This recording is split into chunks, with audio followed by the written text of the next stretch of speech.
A former ISIL hostage has called on the group to spare the life of American hostage Peter Kasig, who is currently being held in Syria. Speaking to Al Jazeera about his former cellmate, photographer Pierre Torres called for his immediate release. Hoda Abdelhamid met him in Paris.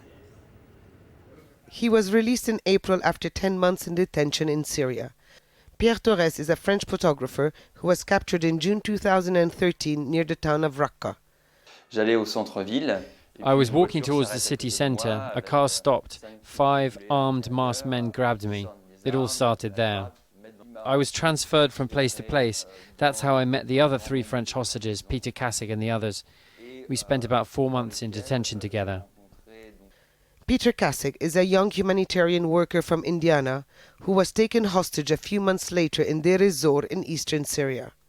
His year-long captivity was only made public after he appeared in a video in which the Islamic State in Iraq and the Levant group said that he would be the next Westerner to be killed in retaliation of the coalition airstrikes. Our hearts ache for you to be granted your freedom so we can hug you again and then set you free to continue the life you have chosen. His parents directly pleaded to ISIL's leader Abu Bakr al-Baghdadi on social networks. From his living room in Paris, Pierre Torres is also pleading for Peter's life. The two had grown close together. The situation of the Syrian refugees touched him very much. He would talk about his friends in the US, but mainly about the Syrians he met in Lebanon, Syria and Turkey. He started his journey towards Islam before being captured. It started when he was still providing humanitarian help to the Syrians. Peter's conversion to Islam happened before his captivity. He chose the name of Abdurrahman. In prison, he became very close to an older man who was reading the Quran several hours per day. Peter was very impressed by him. He was always trying to control himself when we were, for example, angry or hungry. He thought that as a Muslim he had to be an example. It was always very interesting to listen to him.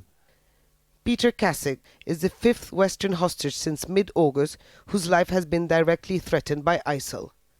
Pierre says US and British hostages were always more at risk because of their government's policies of no negotiations. I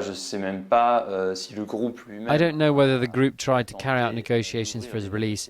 The American policy is that you don't negotiate. I find it catastrophic. This policy will never work because a group that captures an American will be pleased to execute publicly rather than get a ransom. I think this policy is unjustifiable. The last time the two saw each other was a few days before Pierre's release. He will never forget how much comfort Peter gave him. Hoda Abdelhamid, Al Jazeera, Paris.